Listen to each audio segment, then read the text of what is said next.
स्वागत है आप सबका दोस्तों मेरे नए व्लॉग में मेरी नई अपडेट्स के साथ। तो गाइज मैं बता दूं, जो भी श्रद्धालु तीर्थयात्री आने वाले हैं प्रयागराज संगम में स्नान करने, तो मैं बता दूं उनके लिए कि 5 ऐसी कौन सी मंदिर है, प्राचीन मंदिर, जिनको प्रयागराज में वो संगम के अलावा वो आके यहाँ पे दर्शन कर सकते हैं। जिसमें से पहला है हमारा नागवासुकी मंदिर, जैसे कि देख सकते हैं।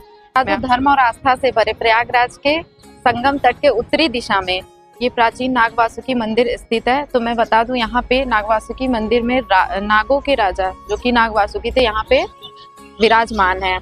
तो ऐसा माना जाता है, अगर आप संगम में स्नान करने आते हैं, जो भी श्रद्धालु, जो भी तीर्थयात्री, अगर यहाँ पे आप दर्शन नहीं करते हैं तो आपकी तीर्थ यात्रा पूर्ण नहीं मानी जाती।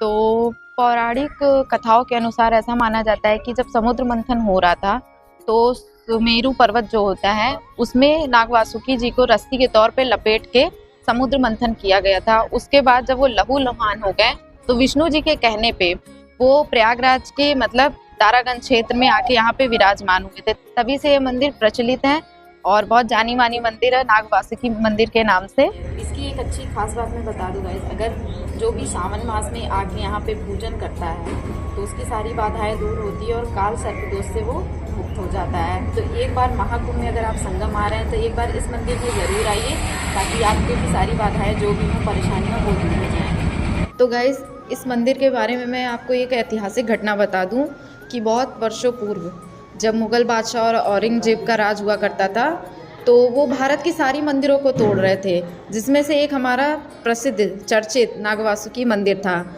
तो जब वो ऐसा माना था, जब वो आए स्वयं मंदिर तोड़ने आए, जब उन्होंने मंदिर के ऊपर भाला चलाया तो उसमें से एक दूध की धारा निकली जो जाके उनके चेहरे पे पड़ी। जैसे ही वो दूध की धारा उनके चेहरे पे पड़ी वैसे ही वो बेहोश हो गए।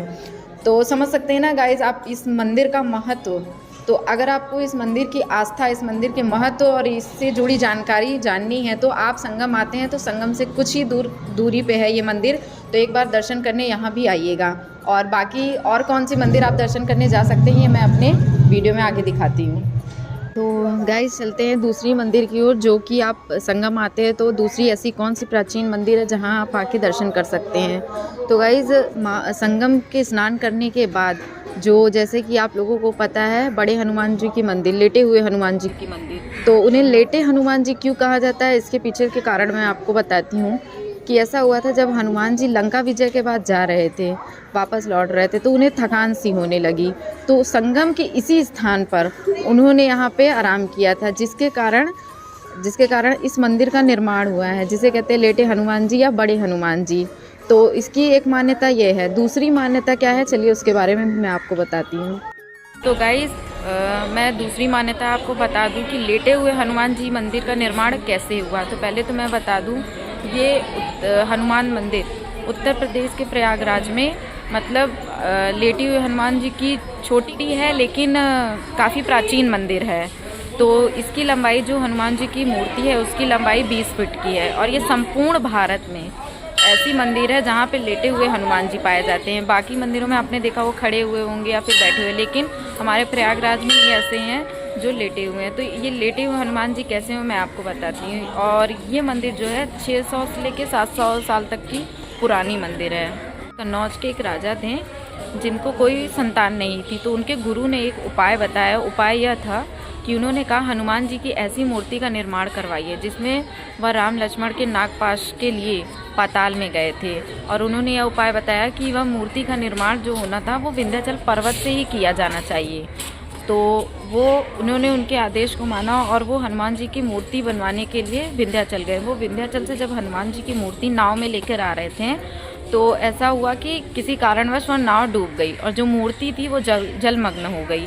तो काफ़ी वर्षों बाद एक राम भक्त थे, बालगिरी नाम से बाबा थे, तो उन्हें वह मूर्ति की प्राप्ति हुई। जब उन्हें वो मूर्ति मिली वहाँ पे, तो उसी जगह पे, उसी स्थान पे वह मंदिर का निर्माण हुआ, जिसके कारण यह लेटे हुए हनुमान जी के नाम से मंदिर का निर्माण हो गया। तो गाइस ये हमारे प्रयागराज की बहुत ही प्राचीन और अद्भुत मंदिर है।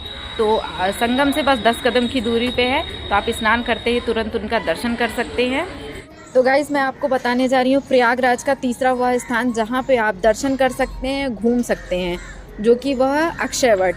और ये अक्षयवट नाम किस लिए पड़ा वो मैं आपको बताने जा रही हूँ, जो कि यमुना नदी से कुछ ही दूरी पे है। तो मैं बता दूँ कि पुराणों के अनुसार जब प्रलय में संपूर्ण पृथ्वी डूब जाती है तो वट का एक वृक्ष रह जाता है जो कि वह अक्षय वट कहलाता है। यह सनातनी परंपरा का संवाहक भी कहा जाता है इसे। और मैं इसकी एक खास बात बता दूं, लोगों की मान्यता है कि इसके एक पत्ते में जो है ईश्वर बाल रूप में मतलब रहते हैं, जो कि संपूर्ण सृष्टि को देखते रहते हैं।